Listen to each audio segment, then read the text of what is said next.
kasih-Mu sungguhlah mempesona diriku.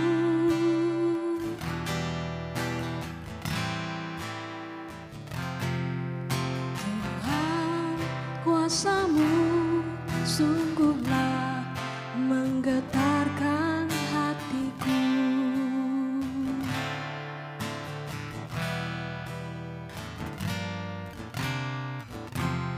Kasih-Mu ya Tuhan, yang Kau limpahkan bagiku, lebih dari yang ku perlu. Kau sediakan bagiku. Sembah Kau Tuhan sepanjang umur hidupku, sepanjang umur hidupku.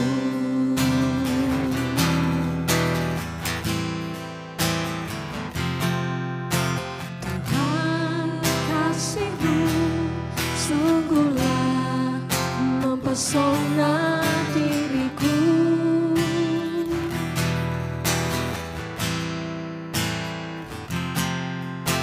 Tuhan, kuasa-Mu sungguhlah menggetarkan hatiku.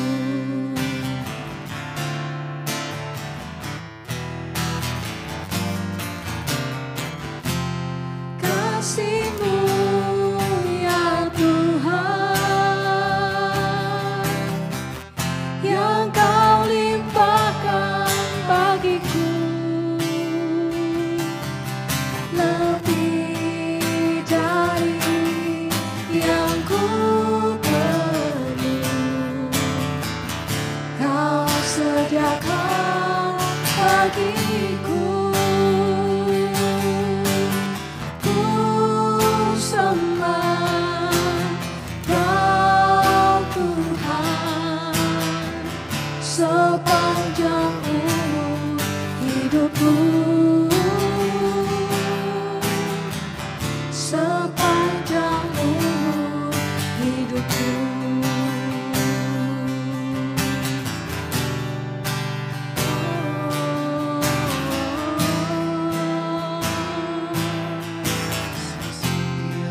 Kasih-Mu mempesona diriku,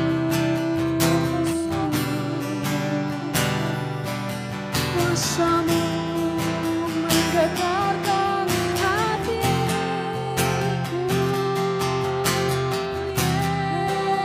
Yesus, kasih-Mu cukup bagiku, melimpah kasih-Mu mengalir di hidupku, memenuhi hatiku.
sediakan bagiku.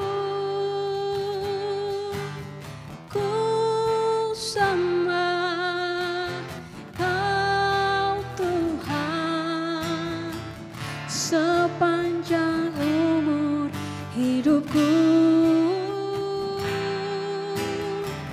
Sepanjang umur hidupku. Kasih-Mu ya Tuhan yang Kau limpahkan bagiku, lebih dari yang ku perlu. Kau sediakan bagiku. Sembah Kau Tuhan sepanjang umur hidupku. Sepanjang umur hidupku. Sepanjang umur hidupku. Sepanjang umur hidupku.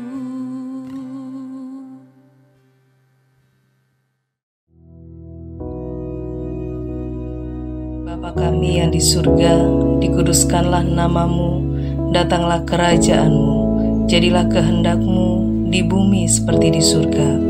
Berikanlah kami pada hari ini makanan kami yang secukupnya, dan ampunilah kami akan kesalahan kami, seperti kami juga mengampuni orang yang bersalah kepada kami. Dan janganlah membawa kami ke dalam pencobaan, tetapi lepaskanlah kami daripada yang jahat. Karena Engkaulah yang empunya kerajaan, dan kuasa, dan kemuliaan sampai selama-lamanya. Amin.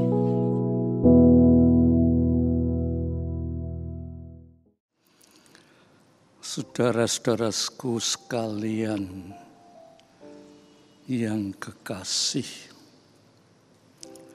kita bertemu kembali dalam kasih Kristus.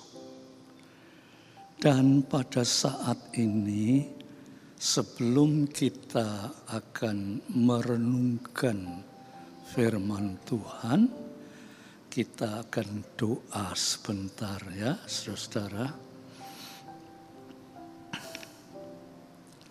Bapa yang di surga, sekalipun kami tidak bertatap muka, tetapi dimanapun kami berada, pada saat kami mendengarkan firman Tuhan, Tuhan ada di tengah-tengah kita. Dan Tuhan akan menjamah kehidupan kami supaya kami lebih meningkat di dalam Kristus. Terima kasih Bapak. Itulah doa permohonan hamba-Mu yang hamba persembahkan dalam nama Yesus Kristus. Amin.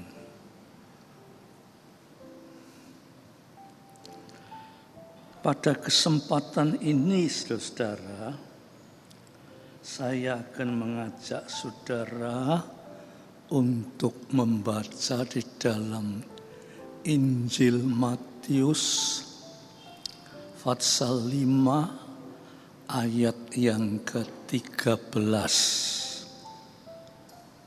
Ya. Matius 5 ayat 13. Saya akan bacakan Matius 5 ayat 13. Saudara perhatikan ya, saudara. dikatakan begini, saudara. Kamu adalah garam dunia. Jika garam itu menjadi tawar, dengan apakah ia diasinkan? Tidak ada lagi gunanya selain dibuang dan diinjak orang. Saudara, ayat ini sudah banyak kali kita dengar, diuraikan, tetapi dalam ayat ini terkandung banyak pelajaran, ya. Terkandung banyak pelajaran. Dan kali ini saya akan ambil satu pelajaran yang saya beri judul keunggulan fungsi. Keunggulan fungsi atau keutamaan yang khas. Nah, saya akan jelaskan dulu ya, apa itu keunggulan fungsi atau keutamaan yang khas. Upama ya, contoh saudara perhatikan sebuah kursi, ya. Kursi itu mempunyai keunggulan fungsi dan keutamaan yang khas. Keunggulan fungsi daripada kursi itu yaitu untuk duduk. Saudara tidak akan duduk di atas meja. Duduk ya di kursi. Padahal kursi dan meja itu dibuat dari bahan yang sama. Tetapi keutamaan yang khas yaitu kursi untuk duduk. Ya. Padahal apa itu? Kursi dan meja itu dibuat dari bahan yang sama. Tetapi kursi bukan meja.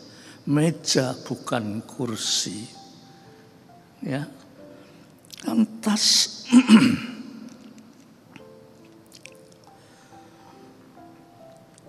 tiap-tiap benda, ya saudara, tiap-tiap benda itu mempunyai keunggulan yang khas.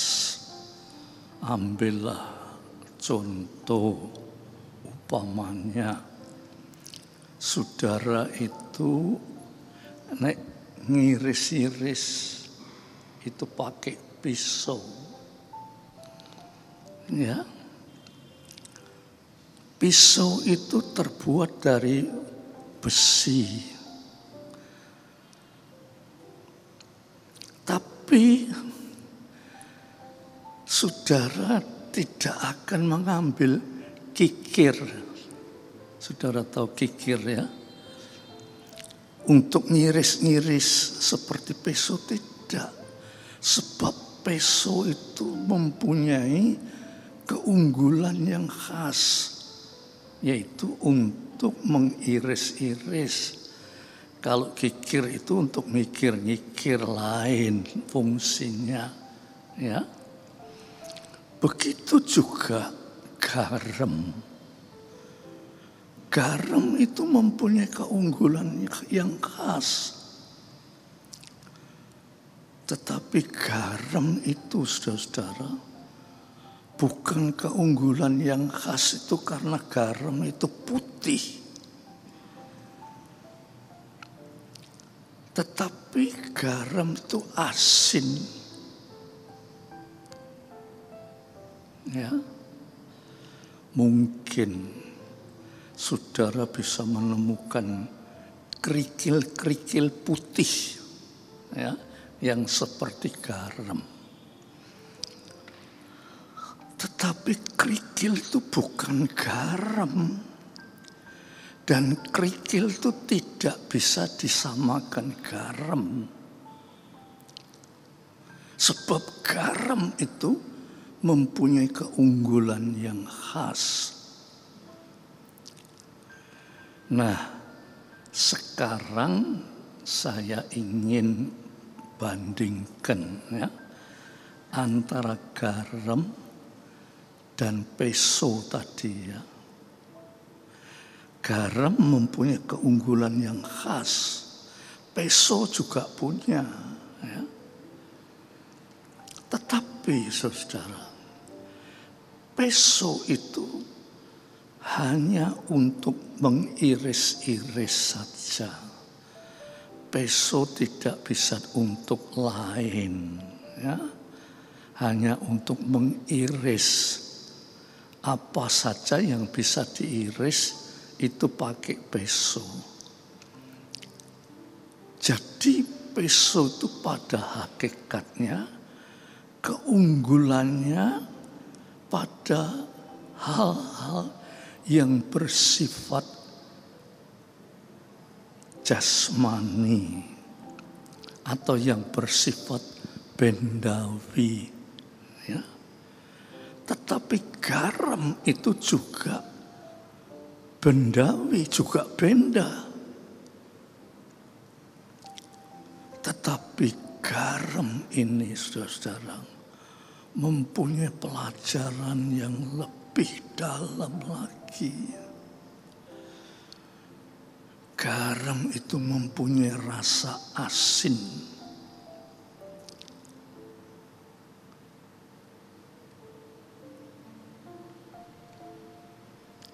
Kalau peso, ya saudara, ini perbandingan saudara pikirkan sing betul-betul. Secara benda, andai kata saudara mengiris sesuatu yang irisannya itu apik, ya. Lantas saudara berpikir, makanan itu bisa diiris dengan baik sebab pesonya itu tajam. Ya, saudara, pesonya itu tajam. Lalu orang kalau mau mengiris, ya cari peso itu. Ini kalau dilihat dari sudut benda. Garam juga benda. Tetapi garam itu, saudara, yang keunggulan yang khas dari garam itu bukan bendanya. Umpamanya orang masak masakan, itu rasanya enak kalau ada garamnya.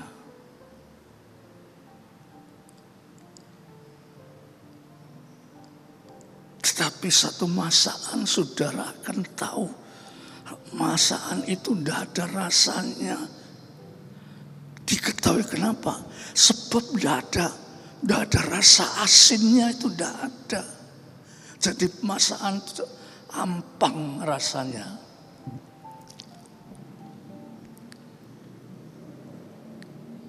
Yang dicari bukan garamnya, tetapi rasanya.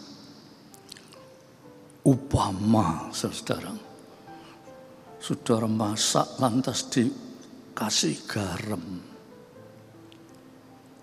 Lantas garamnya itu mungkin andai kata bisa berbicara, ya.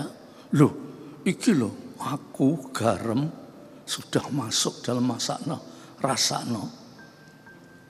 Selama garam itu sik metongol garam,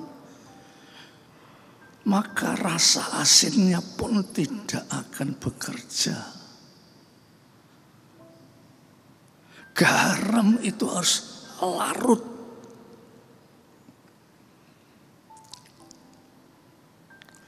Garam itu harus larut. Baru orang tahu bahwa masakan itu ada garamnya.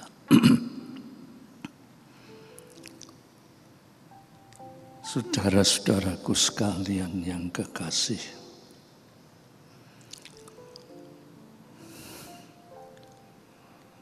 di dalam kehidupan kekristenan, ya saudara, juga demikian. Di dalam Yohanes pasal 3 ayat yang ke-30, ya, dikatakan begini, biar dia semakin bertambah-tambah, atau dia harus semakin besar, tetapi aku harus semakin kecil. Jadi dia harus semakin kelihatan. Aku semakin kecil, aku semakin tidak kelihatan. Baru saudara itu dikatakan mempunyai fungsi yang khas. Baru saudara itu dikatakan sebagai orang Kristen yang dia, Tuhan, harus semakin kelihatan di dalam hidup kita, dan kita itu semakin tidak kelihatan, semakin kecil dan semakin hilang. Inilah kehidupan Kristen yang disebut sebagai Tuhan berkata, kamu itu garamnya dunia. Ya, kalau garam itu hilang asinnya, tidak ada gunanya, melainkan dibuang dan diinjak-injak orang, tidak ada artinya.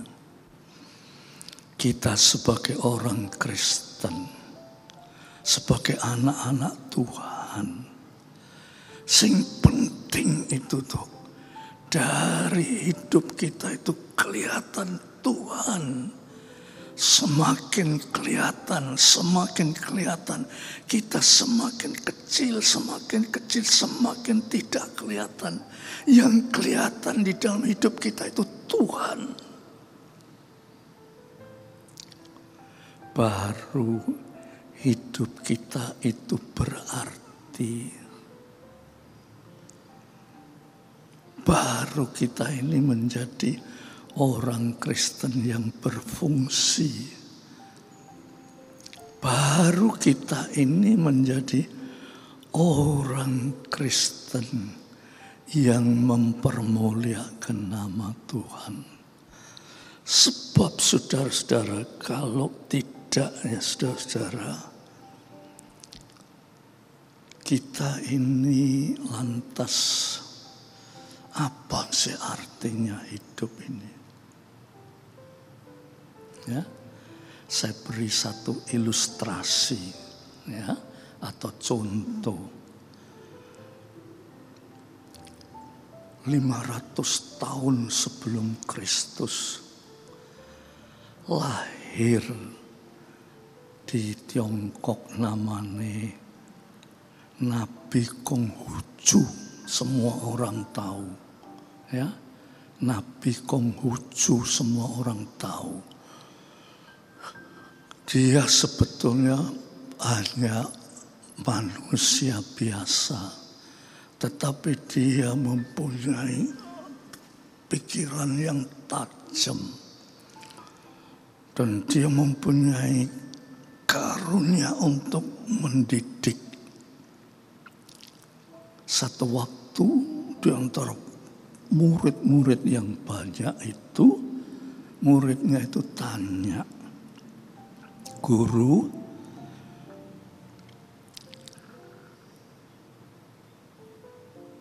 setelah kita belajar macam-macam tentang susila, ya, apa yang paling penting kita lakukan?"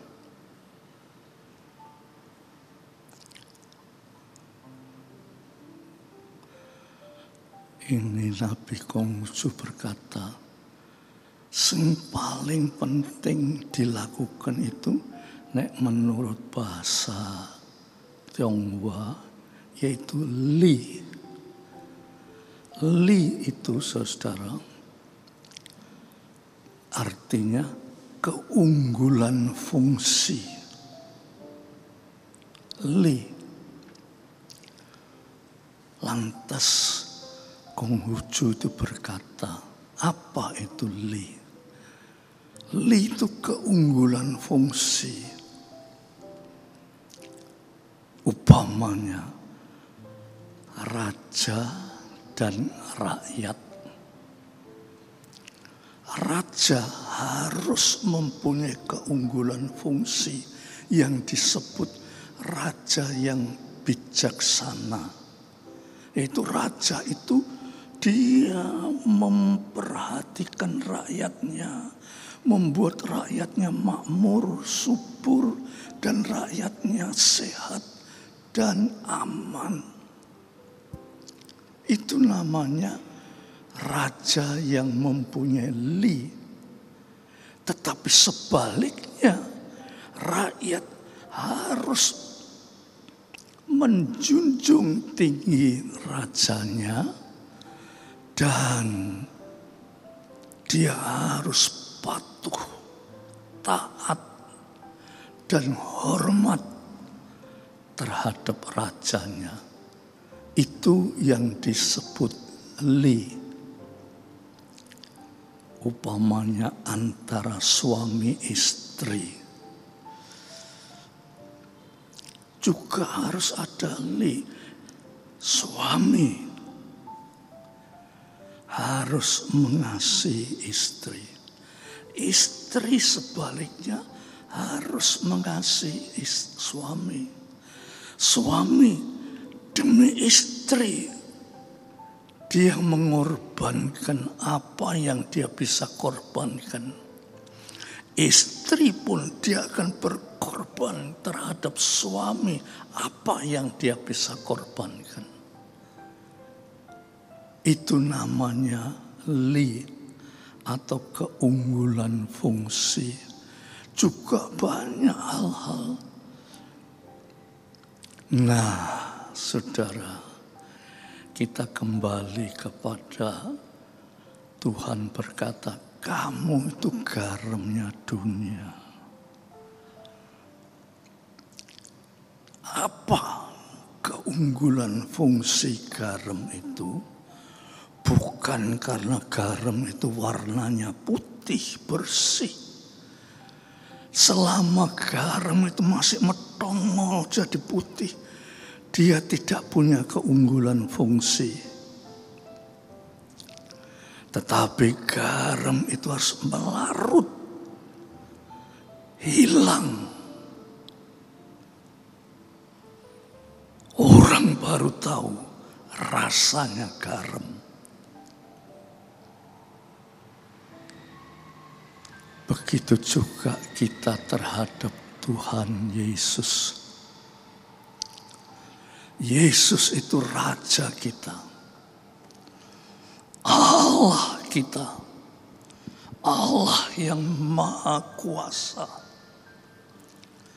Dan Allah itu mempunyai secara pemikiran manusia. Dia mempunyai keunggulan fungsi. Dia menciptakan manusia. Dia mengasihi manusia. Dengan segala kasih.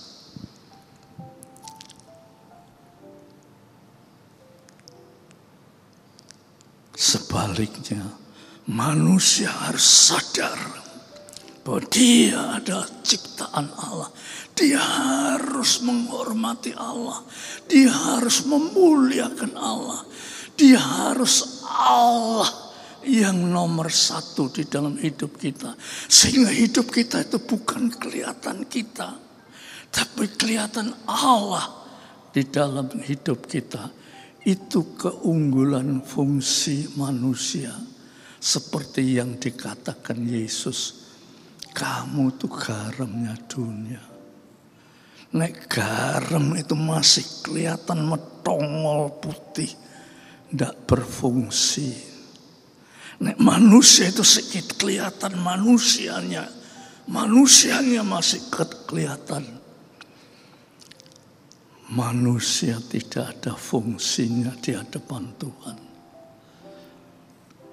Tetapi kalau manusia itu sudah melarut dan Tuhannya yang kelihatan di dalam hidupnya, maka manusia itu dikatakan manusia yang mempunyai keunggulan fungsi. Saudara, dalam menghadapi situasi seperti sekarang ini, kalau kita tidak ada Tuhan atau Roh Kudus yang ada di dalam kita, maka kita ini diliputi oleh ketakutan, kekhawatiran, kegelisahan. Banyak orang sudah direnggut nyawanya oleh wabah Corona ini. Itu menakutkan seluruh dunia, bukan saja di Indonesia, seluruh dunia. Tetapi kalau kita melarut kepada Allah, Roh Kudus yang ada di dalam hidup kita, maka itulah keunggulan fungsi. Tidak perlu takut, tidak perlu gelisah, tidak perlu khawatir. Tuhan menyertai kita sampai Maranatha. Amin. Mari kita sama-sama berdoa. Tuhan, kami sudah menyampaikan firman-Mu, ajarkan kami untuk mengerti siapa kami sebetulnya.